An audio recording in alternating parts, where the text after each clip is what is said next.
Hello mga kabibig! Welcome back sa ating bagong YouTube channel. Ito ang pinakamaingay nga YouTuber sa balat ng YouTube.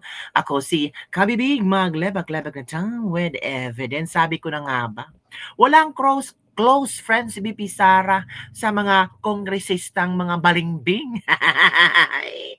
Nilampaso ni BP Sara, oy, oo. Nilampaso ni BP Sara ang mga balimbing na kongresista. Na-betrayed ba si BP Sara? Ay, hindi niya na-feel yan. 'Di ba? Kasi sabi ni BP Sara, karapatan nila 'yon. Oh, kung nag-react ka, kung bakit ka nagpirma doon, guilty ka. 'Yon mga kabibigan. At ito ha, para klarong-klaro na walang bitterness sa puso ni BP Sara yung pagpirma ng mga balimbing na kongresista na noon kitang-kita natin na sobrang close sila ni BP Sara. Picture here, picture there. Invited si BP Sara sa mga rally nila, yung mga engagement nila, yung mga proclamation at kung ano-ano, naging ninang pa sa mga anak, siya pa ang kinasal, kumasal. Pero ngayon, nakita natin, grabe yung pagka-traidor ng mga kongresistang ito. Nako, alam na ng mga tao kung ano ang gagawin nila. Alam nyo ba, sumabog ang internet nung nag-live si BP Sara. Nako, ito na ang sinabi ni BP Sara para mabilaukan yung mga feeling close ni BP Sara noon, pero ngayon, balimbing na. Oh, let's watch this video ha, para naman mahiya-hiya naman sila sa kanang sarili. Oh, di ba? Hindi ko kayo friends. Hindi ko na feel ang betrayal. Ito na. Do I feel betrayed? How do you feel ang daming taga Mindanao? Actually, ma'am, wala akong feelings. Wala siyang feeling. Wala akong feelings. Walang feeling si BP Sara sa inyo. Oh, grabe si BP Sara, no? Ang sakit mangulit, di ba? Ang sakit sa katotohanan na kayo feeling close ni BP Sara. Si BP Sara para walang pakialam sa inyo. Kasi alam ni BP Sara manggagamit kayo. Sabi ni BP Sara, wala akong close friend sa mga politiko. Lo, si Amy, ano na lang, i-describe natin si Amy. Yung kabibig, go. About it. Kasi, kung napapansin nyo, wala naman kasi talaga akong barkada na politiko. I don't join their circles, but we are friends. Yes. Friends. But kung ninong at ninang lang ng mga anak, walang ninong at ninang na politiko ang mga anak ko. Maliban kay Stonefish. Oh, Stonefish at dahil nandoon si former President Erap Estrada. So, I don't move in the circle of politicians. Kaibigan, yes. But to say that meron akong close relationship, personal relationship with them, wala naman. Kaya siguro, ganyan din siguro kadali sa kanila ang magdesisyon. Do I feel betrayed? Kaya ganon kadali nilang magdesisyon na pumirma sa impeachment. Sinabi ni BP Sara, kasi hindi tayo close. Friends lang tayo. Buti na lang si Gloria Macapagal-Arroyo, no, na nalaman niya kahapon na ang meeting pala ay para sa impeachment. Umalis agad. Hindi pumasok sa Romualdez Hall. Umalis si Gloria Macapagal-Arroyo. Kasi si Gloria Macapagal-Arroyo, may pinagsamahan sila ni VP Sara. Even though they're not close friends, pero may pinagsamahan. Iba yung friends na acquaintances lang. Friends lang kayo kung may mga party, tawanan, chika bumbum. Pero kung with relationship, doon na ang lalabas sa mga traidoran. Kaya, sabi ng BP Sara, ang bilis-bilis nilang pumirma kasi friends lang kami. Walang connection, walang relationship, walang closeness. 'Di ba mga kabibig? Yun ang nangyari. Yun ang pinopoint out ni VP Sara, mga kabibig. Kaya, Marami ang bilib kay VP Sara ngayon mga kabibig. Sa nangyari ngayon, sabi ng iilan, grabe ha. As in, sobrang matatag si VP Sara. Diba? Sobrang tatag niya na nakuha niyang tumawa sa mga nangyayari ngayon. Diba? Tinanong nga ang media, "Ma'am, makipag-usap ba kayo kay Senator Amy?" Sabi ni Inday, "Bakit?" Oh, ang taray, ang taray, 'di ba? Ayan na, galing mismo sa reaction ni Inday yan. Kaya wag maniwala sa mga double agents na ayaw ni Mangga sa impeachment. Basahin niyo ang mga galaw ni Inday, hindi yung mga double agents. So, tama. So kung close pa ni VP Sara si Amy Marcos, dapat nag-share siya something. Pero ang sagot ni VP Sara, bakit? Bakit ko siya kausapin? Ano ba kami? 'Di ba sabi ni VP Sara, wala akong close na mga politiko. Hindi ako kasali sa mga circle of friends nila. 'Di ba? Kaya nga ang bilis-bilis silang pumirma kasi hindi kami close. O yun mga kabibig. Grabe si Inday Sara, no? Ito pa, mas masakit pang maiwan ng jowa kaysa ma-impeach ng House of Representatives. So it means mga kabibig, hindi siya nasaktan. Wala siyang pakialam. Sige, impeach niyo ako. 'Di ba? Yun ang ano ba? Yun ang interpretation ko doon. Impeach niyo ako kasi wala naman akong tinatago. 'Di ba? Go ahead, sign the petition. Impeach niyo ako. Kasi may mga lawyers ako, wala naman akong tinatago. Pwede namang halukitin niyo lahat, 'di ba? Mas masikip pang maiwan ng boyfriend or girlfriend kaysa ma-impeach ng House of Representatives. Oh, so hindi nasaktan si VP Sara.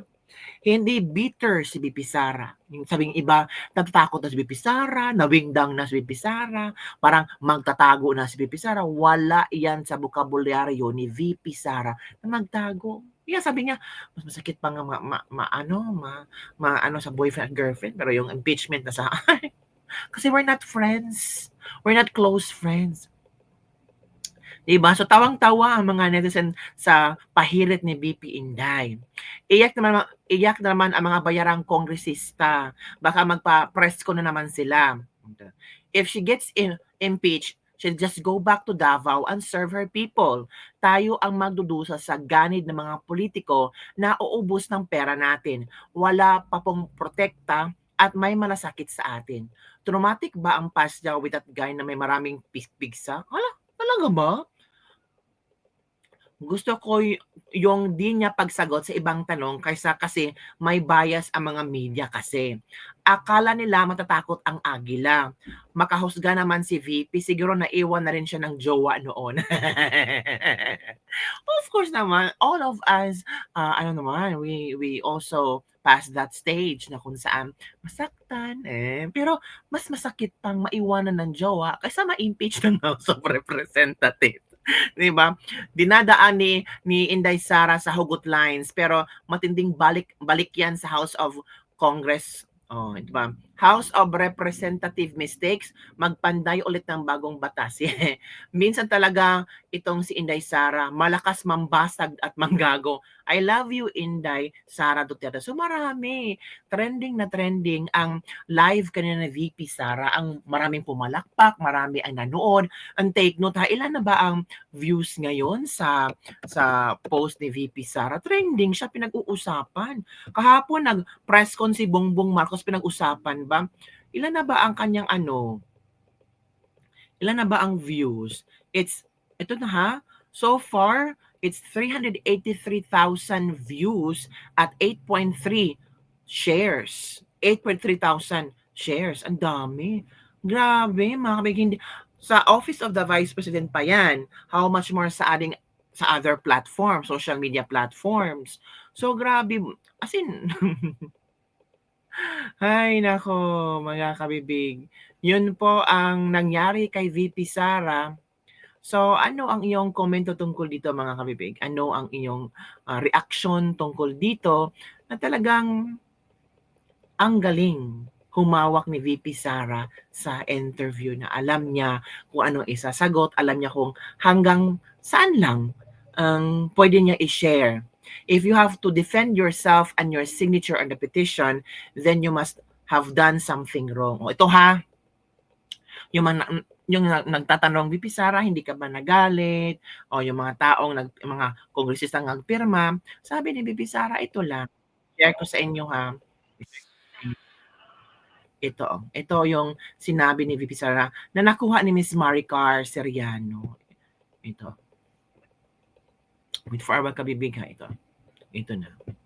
Kasi if you have to defend yourself and your signature on the petition, then you must have done something wrong. Oh. 'Di ba? Tama. Kung magre-react ka, magbibigay ka ng statement kung bakit ka nagpirma, baka meron kang nagawang mali. Or baka natakot ka na kasi maraming bashers, maraming mga constituents mo na galit sa ginawa mo. Marami nga ng mga representative, mga kongresista na sa kanila, ang tawag dito, yung iba, yung comment section nila, naging private yung comment section nila or limited lang yung comment section nila kasi ewan ko, baka na-stress sila sa dami na mga hindi magandang messages, mga kabibig.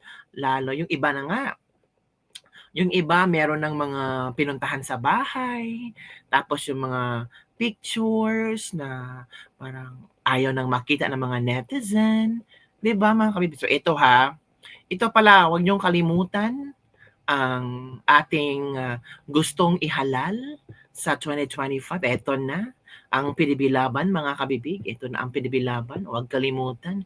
Screenshot, 1, 2, 3, 1, 2, 3, screenshot. Mata Doc Marites. Marites ba to? Hindi naman si Doc Marites. Di ba? Number 10, Bondok Jimmy. 22, De La Rosa Bato. Go Bong 28, Hinlo JV, 34 Lambino Raol, 38 Marcoleta Rodante, Mata Doc Richard, Kibuloy Apollo, Rodrigo Attorney Vic, and Salvador Philip Ipe. May mga ayaw na dito. Aminin ko na may mga ibang politiko dito sa Pilipinas na ayaw kong botohan. Pero kailangan nating i-save si VP Sara. And I think this politician someday, if ever manalo sila, they will learn. 'Di ba? Yan naman ibig sabihin, pag upo mo doon, meron ka na ibubuga na mga paepal-epal ka. You will learn step by step on how to be if possible, the perfect politician that will able to help the Filipino. Kaya nga, God save the Philippines. Yun ang sabi ni VP Sara, God save the Philippines.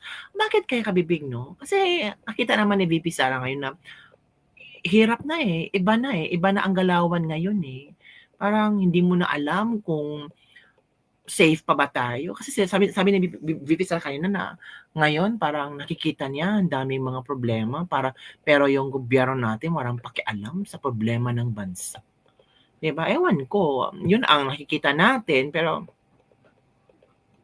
pwede tayong mga kabibig, ano ang inyong komento tungkol dito sa reaksyon? Tuwing nagsasalita si VP Inday, alam mo talaga agad na hindi siya nagdodroga. Uy, grabe naman. Grabe ang komento ng isang netizen. Tuwing nagsasalita si VP Inday, alam mo talaga agad na hindi siya nagdodroga. Kayo talaga. And ang nakita ko kabibig ba, very respectful si VP Sara sa mga media, sa mga reporters kasi tapos ka na bang magtanong? Tapos ka na ba, sir? Ma'am, tapos ka na ba? Parang gusto niya i-entertain lahat ng mga tanong, hindi yung parang natatakot kang magtanong baka ma-offend. Si VP Sara, pag may question na ayaw sagutin, sabi niya, I don't want to give an answer on that. Parang nirespeto pa rin niya ang reporter na nagtanong ng question pero hindi ko mabibigay ang sagot ngayon so far. So, nakita ko, very respectful si VP Sara. At sana, maalala din ng media ba na, nirespeto tayo ni VP Sara. So, ibalik din natin ang pwede natin maibigay na respeto sa kanya. Yes, we're working with our company. May mga kumpanya na gustong, ayaw kay VP Sara. Yung mga kumpanya na, neutral lang kay VP Sara, pero sana naman kung ano ang pinakita ni VP Sara na respeto sa inyo, in return, respetuhin niyo din siya. Respect begets respect. So yun lang po mga kabibig ang ating latest libak-libak for today. Don't forget to like, subscribe, and share this video. Bye everyone! See you next time!